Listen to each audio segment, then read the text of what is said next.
যে এরপর এই ধরনের বটতলার যেসব উকিল আছে, এই মোহাম্মদ ফিরদৌস শামীম, তারপর আপনার কৌস্তব, ওই যে চুল নেই মাথায়, ওই দেখবে টিকলি আছে, তারপর আপনার ওই বিকাশ, ঠিক আছে, বটতলার উকিল গঙ্গোপাধ্যায়, তিনি আমি জানি না, আমি শুনেছি যেটা তিনি ঠিক মতন পড়াশোনা করে আইনটা শিখে আসেননি, কোনোভাবে তিনি বিচারপতি হয়ে গেছেন, এরকম অনেক সিস্টেম থাকে, তা কোনোভাবে বিচারপতি হয়ে গেছেন।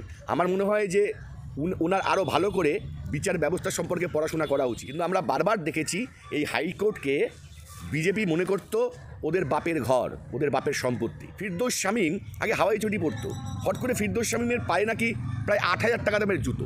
মানে আমি বলছি যে এত টাকা দামের জুতো কোথা থেকে আসতো? এদের লাইফস্টাইল পরিবর্তন হয়ে গেছে এবং চাকরি প্রার্থীদের থেকে লক্ষ লক্ষ টাকা এরা কামাই করেছে এবং এদেরকে ভুল বোঝাচ্ছে। উকিল ফিরদৌস শামীম, তারপর বটতলার উকিল বিকাশ রঞ্জন ভট্টাচার্য, বটতলার উকিল তরুণজ্যোতি ভাইয়াজি, আরও যারা যারা এইসব বটতলার উকিলগুলো আছে, এই প্রতিটা বটতলার উকিলের যদি ক্ষমতা থাকে তারা 32,000 প্রার্থীর চাকরি খেয়ে দেখাক। আমি দায়িত্ব নিয়ে বলছি, সুপ্রিম কোর্টে গেলেও এই রায় বহাল থাকবে। এটা ঠিক করার মমতা বন্দ্যোপাধ্যায় কেউ নয়, এটা ঠিক করার বিকাশ রঞ্জন বটতলার উকিল কেউ নয়, এটা ঠিক করার জন্য সুকান্ত মজুমদার বা ওই অপদার্থ শুভেন্দু অধিকারী কেউ নয়। যখন অভিজিৎ গাঙ্গুলি রায় দিয়েছে যে উনি এই রায় দিচ্ছে সম্পূর্ণভাবে বিজেপিকে খুশি করার জন্য, বিজেপির থেকে লোভনীয় পদ নেওয়ার জন্য, এবং পরবর্তীকালে আমরা দেখতে পেরেছি যে সেই বিচারপতি পরবর্তীকালে বিজেপিতে গিয়ে সাংসদ হয়ে দাঁড়িয়েছে করছিল।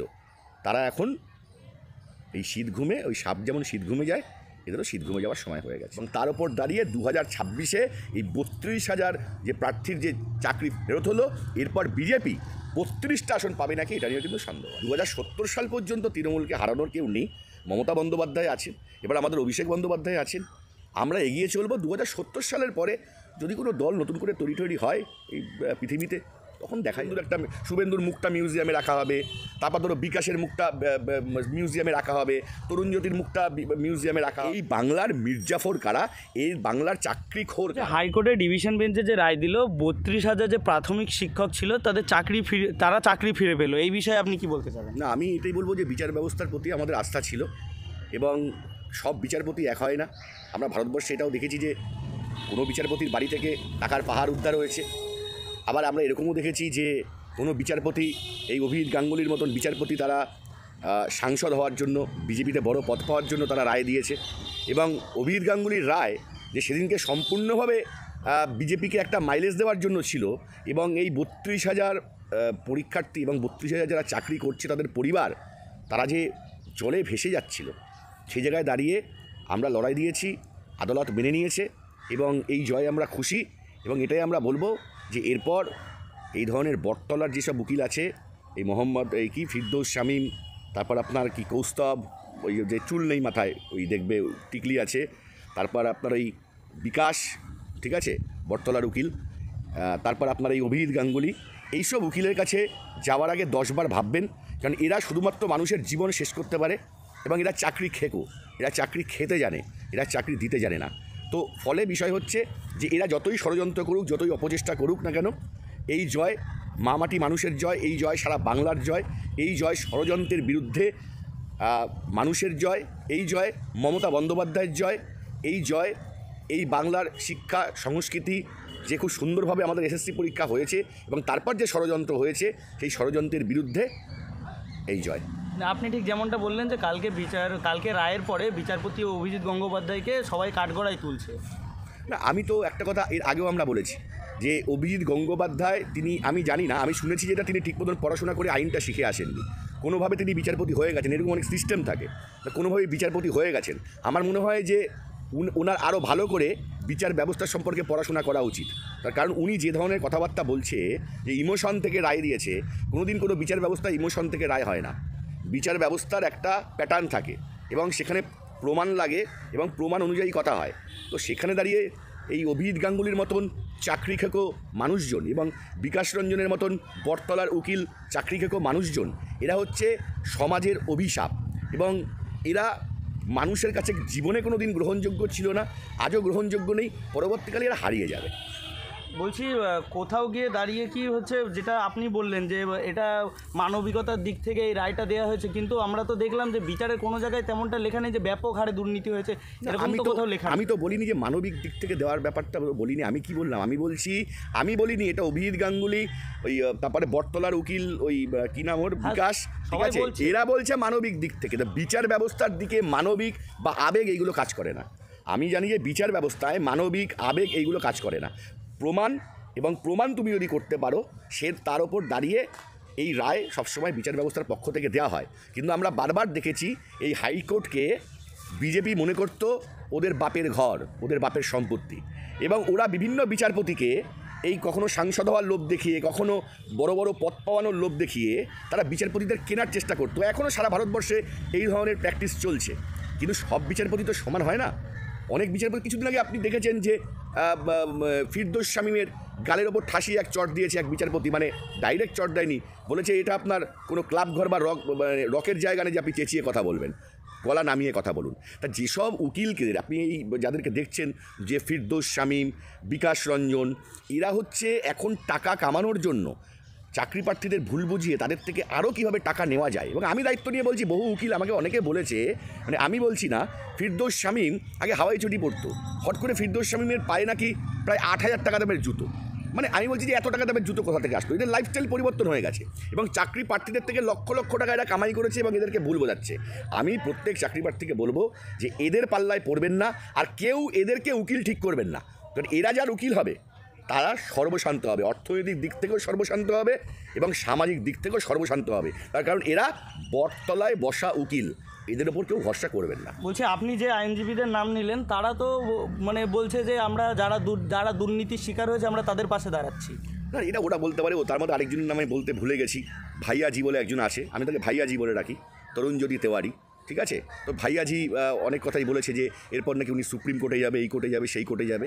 তো আমি খুব দায়িত্ব নিয়ে বলছি, ফিরদৌস শামীম থেকে শুরু করে বটতলার উকিল ফিরদৌস শামীম, তারপর বটতলার উকিল বিকাশ রঞ্জন ভট্টাচার্য, বটতলার উকিল তরুণজ্যোতি, ভাইয়াজি, আরও যারা যারা এইসব বটতলার উকিলগুলো আছে, এই প্রতিটা বটতলার উকিলের যদি ক্ষমতা থাকে তারা 32,000 প্রার্থীর চাকরি খেয়ে দেখাক। আমি দায়িত্ব নিয়ে বলছি, সুপ্রিম কোর্টে গেলেও এই রায় বহাল থাকবে এবং কারোর চাকরি যাবে না, প্রত্যেক পরিবার বাঁচবে। তারা তো বলছে তারা দুর্নীতিগ্রস্তদের পাশে দাঁড়িয়ে আছে। না, দুর্নীতিগ্রস্তদের পাশে এটা তো বিচারপতিরা বলবে। আপনি দেখুন উকিল কি বলবে আজকে বিচারপতি। আমি বলছি কে অযোগ্য, কে অযোগ্য, কে দুর্নীতি করেছে, কে দুর্নীতি করেনি, এটা ঠিক করার তো আমি কেউ নই, এটা ঠিক করার মমতা বন্দ্যোপাধ্যায় কেউ নয়, এটা ঠিক করার বিকাশ রঞ্জন বটতলার উকিল কেউ নয়, এটা ঠিক করার জন্য সুকান্ত মজুমদার বা ওই অপদার্থ শুভেন্দু অধিকারী কেউ নয়। এইটা ঠিক করে বিচারপতি, যে কে যোগ্য কে অযোগ্য, দুর্নীতি হয়েছে কি হয়নি, এটা বিচারপতি ঠিক করবে। এটার জন্য কোন উকিল, এই বটতলার উকিলরা কি বললো না বললো তাই নিয়ে বিন্দুমাত্র ভাবনার কোনো কারণ নেই। আর আমি বারবার সবার কাছে আবেদন করছি, কোনো কেস নিয়ে এদের কাছে যাবেন না, এরা শুধু টাকা চেনে আর কিচ্ছু চেনে না। বলছি বিচারপতি যে রায় দিয়েছে সেখানে তো কোনো জায়গায় বলা নেই যে ব্যাপক হারে দুর্নীতি হয়েছে, তার মানে তো যে আইনজীবী যারা ছিলেন তারা তো ব্যর্থ হয়েছে এটা করতে। তারা দেখুন, তারা প্রমাণ করতে ব্যর্থ হয়েছে।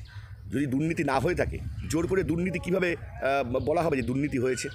দুর্নীতি যদি হয়ে থাকে, বিচারপতির রায়, আমরা তো বলেছি কোর্টের রায়ের ওপর আমরা আশাবাদী, কিন্তু এখন যদি কোনো বিচারপতিকে কেউ কেনার চেষ্টা করে, বিচারপতিদেরকে যদি কেউ লোভ দেখায়, যেমন আমরা বারবার বলে আসছিলাম যখন অভিজিৎ গাঙ্গুলি রায় দিয়েছে, যে উনি এই রায় দিচ্ছে সম্পূর্ণভাবে বিজেপিকে খুশি করার জন্য, বিজেপির থেকে লোভনীয় পদ নেওয়ার জন্য, এবং পরবর্তীকালে আমরা দেখতে পেরেছি যে সেই বিচারপতি পরবর্তীকালে বিজেপিতে গিয়ে সাংসদ হয়ে দাঁড়িয়েছেন। তাই জন্যই আমি মানে এই বিষয়ে সবাইকে সাবধান করব, বিচার ব্যবস্থার মতন চলবে, যদি কোথাও খুঁত থাকে সেই জায়গাটাও বিচার ব্যবস্থাই ঠিক করবে। কিন্তু আরেকটা কথা, উনি তো আরও একটি রায় দিয়েছিলেন, যেটা ওই 26,000 শিক্ষকের ক্ষেত্রে যে রায়টা দিয়েছিলেন, ওটা তো সুপ্রিম কোর্টেও একই ছিল, ডিভিশন বেঞ্চে গিয়েও একই ছিল, সুপ্রিম কোর্টে গিয়েও একই রায় ছিল।